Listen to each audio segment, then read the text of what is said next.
really good combination of scheme players. So really great challenge in front of us. So we got to be about our business when you get on that airplane. But with that, I'll take any questions.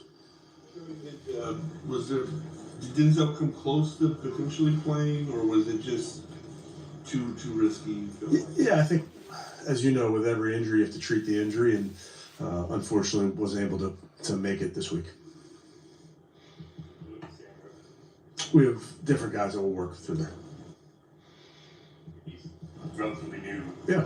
Here, I know he's played for Denzel the other days. What have you seen from him? Yeah, has fit in really well. Has played meaningful snaps for us on defense and on special teams.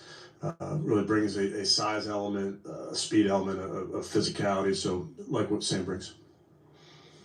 It seems like the most guys that you've had out for a game. So, how do you feel about having to head into a challenging game like this with a little bit of a skeleton crew in here? Yeah, that's part of the game, Mary Kay, and a lot of what we do as coaches is work through contingency plans and see who's available. And there's always uncertainty going into football games of who may or may not play. So we just work through those things. It's a kind of, you deal with whatever's in front of you. Again, having been here before, he'd be up to speed fast enough to have a role on Sunday?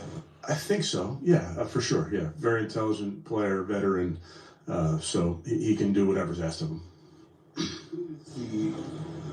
Kevin's obviously starting a wise place. If for some reason Joel and Zach can't go, who would be who's the option? We have different options that we've worked through all week, and then we'll see what it looks like in the next 48. Joel does everything he can to play. So if he's able to be out there, how important to have that continuity when you're missing? Sure. Yeah, obviously continuity along the offensive line is ideal, not always realistic.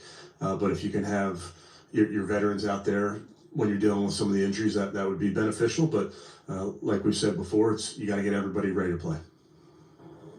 Questionable guys? I mean, do you feel pretty good about maybe Mason being able to get out there? I think it's hard to say, Mary Kay. I think with all of these injuries, I think you have to treat the injury, treat the player, see how they respond today, see how they respond tomorrow before you can really make a decision. The weather element of this game, obviously, it's going to be how do you kind of prep your guys for, obviously. Yeah, listen, weather's part of the game. It's the same for both teams. Like I've told you guys before, we deal with elements. We don't control them. So sometimes it's wind, sometimes it's rain, sometimes it's really hot day, sometimes it's really cold day. You have to focus on doing your job regardless of what the elements are. How was this week different than last week for Deshaun? Just a continued progression for him, physically, mentally. I think he did a nice job with what we asked him to do. Yeah, I'd give Deshaun a lot of credit. I'd give Bailey Zappi a lot of credit for.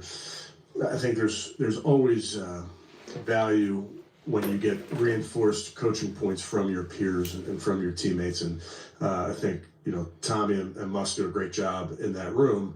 But it doesn't hurt to have guys that have started games in this league to answer questions and to provide experiences to our young players. Keith obviously going to start right tackle. Montez Sweat for the Bears. He seems to primarily how much of a challenge is that going to be for KT to do? And what is Sweat meant to that? Yeah, he's a great player. We've played against him when he was in Washington. We played against him when they traded for him in Chicago. I have a ton of respect for how he plays the game. He's big, physical, disruptive in the run, disruptive in the pass. So it's our job as an offense to try to limit him. Not going to be about one person. When you were in Minnesota, did Mike Grant ever offer you any tips on dealing with the cold? I could tell some Bud Grant stories. That playoff game, we're playing the Seattle Seahawks in the playoffs outside at the University of Minnesota, and Coach Grant was one of the captains of the game, -6 at kickoff.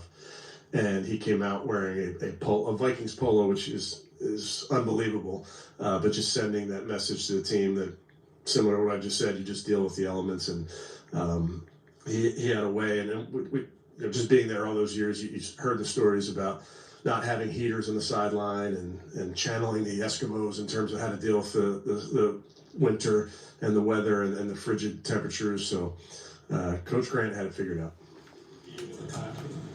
Pretty impressive. Yeah, he was a great human being. You know, you don't have to hear me tell you how good this Coach Grant was at his job and as a person. But I also remember, you know, he was in the office almost every day. So you'd see Coach Grant at his office, and he'd come in a lot of times during the winter, and there'd be a deer carcass on the top of his car, and he'd go park the car for the day, and the deer would just be there. And then later in the day, you'd see the car go around to the back to the dumpsters, and he'd throw the deer carcass in the dumpster. So I'm an avid indoorsman, so I didn't understand exactly what he was doing, but pretty special to be around him like I was. Defense that has a lot of interceptions in the league right now. What is your conversations with Shedeur from like going into, you know, knowing that he's going to run the ball? Yeah, I mean, as a team, they lead the league in turnover margin. They lead the league in interceptions. Byard's as good as anybody at playing the quarterback's eyes.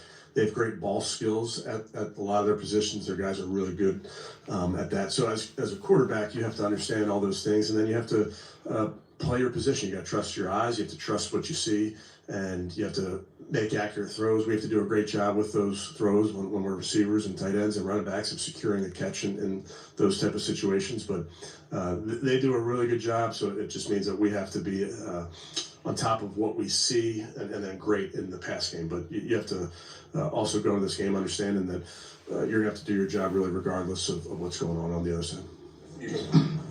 As I know you expect guys to hustle all the time. When Blake Wainhart chases down the punt return the 1 week and then that 2-point try the next week, is that something you notice and you point out? Without a doubt. I mean, Blake has played a lot of important reps for us this season over the years. He's a guy that works really hard at his craft. He's one of the first guys in the building every single day. And effort is something that you always point out. And there's effort to be shown on plays like that where, you know, things aren't going your way, but you're going to do anything you can to get him on the ground. I mean, Tevin Jenkins at the end of the 2-point play to the hustle. So, yeah, I think that says a lot about those guys. Would he be an option for elevation on Sunday? Potentially, yeah. Those are all things that we're weighing. But good to have Mo back in the building. Do you have to prepare your guys just for the intensity of the game, where the team that you're playing is December football and they're in the thick of the hunt for the NFC North and all of that? I think our guys understand certainly what our game is versus a really good football team. We respect who they are, but at the end of the day, it's going to be a physical 60-minute football game like you would expect. So I think the guys are excited about the opportunity. Going back to the cold and some of the injuries, specifically a guy like Joel, how does that factor into the equation, you know, when, you know, how the cold could impact it? Yeah, I don't know that it factors too much into the injuries themselves. If the guys are able to go, they'll go. Obviously, when you're talking about muscle injuries, you need to make sure you're keeping those guys warm throughout the game. So that's something that I think both teams will be hyper aware of. But we'll see how those guys respond before we make a decision. Shedeur's had several weeks of practice as the starter. Is there something you can point to, like during the practice week, just operationally, that he's doing better, or maybe it's going smoother just because you're now in routine? Yeah, I think it's all of the above. I think the more turns you get at something, the more comfortable you get. You're working with a new center this week, so that's a different challenge in a good way, where you have to get on the same page with Whip and have some dialogue and conversations about certain things that you're doing in a game. So I think all of it for a young player is important. I think it all adds up. Those guys having the 18 interceptions and the 27 takeaways altogether, how do you make sure that with Shedeur that he can maintain his ability to go downfield with the ball, but also just being careful with the ball? I think that's our job, to design a game plan and then our players to go execute it. Listen, this is a very, very good defense, like you mentioned, leading the league in takeaways. We understand all of that, and we respect that, and you watch the film and you prepare for that. But at the end of the day, we're focused on being efficient and explosive on our end, and when there's opportunities, we'll take them, and if those opportunities aren't there, we'll move on and wait for the next one. Good. Okay, thanks, guys. Oh, y'all, that's the latest. They feeling good. I just got that. They're feeling Just good. got that. Just got that. Just came in from off the road. The Cleveland Browns, they are banged up. They are really banged up. For this week 15, all the players that are ruled out, I mean, not only do the Cleveland Browns and ShedeurSanders has to deal with this bad temperatures in Chicago. Chicago is Chicago in December. It is what it is. But ruled out for the game is Denzel Ward for a calf injury. Jack Conklin, offensive lineman, out for concussion. Wyatt Teller, offensive lineman, out for calf injury. Njoku, tight end. You know, he's been hurt really ever since Dylan Gabriel threw him that medicine ball. He had his knee tore up. He won't play in this game due to his knee. Dylan Sampson, the one that plays behind Kushan Junkins, my fault. He's out with a calf injury. Hayden Hutchinson plays all over. He's out with a quad, and we know Deshaun Watson's still on the practice squad. Players that are listed questionable, the whole offensive line is backed up currently. If they played today, ShedeurSanders would not have no starting offensive lineman in this game. Joe Pantonio, the left guard, number 75, he hasn't played all week. He's questionable, dealing with a knee and back. He said he's going to see how he feels that morning and see if he's a go. But he did practice today. Mason Graham's dealing with ribs. He did practice today. He's more likely will play. Cedric Tillman, he's been having concussion issues. He hadn't practiced all week. However, he did practice today. Malik Corley, who was in concussion protocol, he's questionable. He did not practice today. And Zach Center is still questionable, dealing with a back injury. Jerome Ford's shoulder, he got placed on IR. And there's one more person. Who is that? Ethan Pollock, the starting center that got knocked out in that game against the Titans. He tore his Achilles.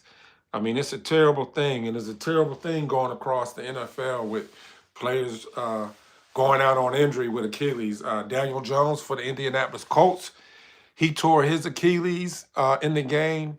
They had to bring back and sign 44-year-old 44-year-old quarterback. I know the Colts, you know what? The Colts was trying to get ShedeurSanders, but they wanted too high of a draft pick to trade ShedeurSanders over to the Colts. You know, Irsay's daughter, you know, the owner of the previous owner of the Colts, Mr. Irsay, he passed away and left the team to his 3 daughters. That one daughter, she wants ShedeurSanders bad. So if the Cleveland Browns don't do right by ShedeurSanders, he said on his interview on Wednesday, he did that one-on-one exclusive interview, and he told everybody if he's there next year, and if he's not, he's not. You know, he can't control things, but if they don't do right by him, I think, you know, we've been seeing clips of Andrew Berry, you know, after games, you know, meeting with ShedeurSanders one-on-one, giving him a hug, you know, giving him support. But what y'all need to keep in mind is on draft day, Andrew Berry told everybody when ShedeurSanders got drafted in the 5th round that he knew that ShedeurSanders would eventually play and he would outplay his draft pick and he could be used for assets. And the way ShedeurSanders been playing, I really don't feel, me personally, I don't think the Cleveland Browns is going to do right by him. So the Colts definitely need a quarterback with Daniel Jones tearing his Achilles. They don't have a quarterback for next year. The backup quarterback, Anthony Richardson, he's out. He fractured eye orbital. They don't want him to be the quarterback, so the Colts will probably be knocking on the door and blowing up Andrew Berry's phone trying to get Shedeur. And then the Raiders, I think the Raiders are going to be, I think Pete Carroll will probably be let go, being the coach for the Raiders, because they're having a terrible season, and Geno Smith hasn't been doing anything. I think Mark Davis is probably telling the greatest quarterback of all time, Tom Brady's telling us, why the hell did you talk me out of not taking Shedeur? But there's a possibility, if the Browns don't do right by ShedeurSanders, we may see Shedeur in either Las Vegas Raiders uniform next year or Indianapolis Colts. Either way it goes, you know, only God knows what he has in store for him. But Mr. ShedeurSanders, like he likes to say, he ain't out to prove people wrong. He's out to prove himself right. And so far, the glory that's been placed in him, the gift that Mr. ShedeurSanders has, he's been proving himself right. You know, again, we have all this bad weather they're having to deal with. In Chicago, got to go against the elements. But I think either way it goes, I think Shedeur is going to still shine in that game. But me personally, I would like to see the Cleveland Browns pull off an upset and win. So this content just got dropped. I wanted to share it with you all, hot off the presser. If you could do me a favor, hit that thumbs up.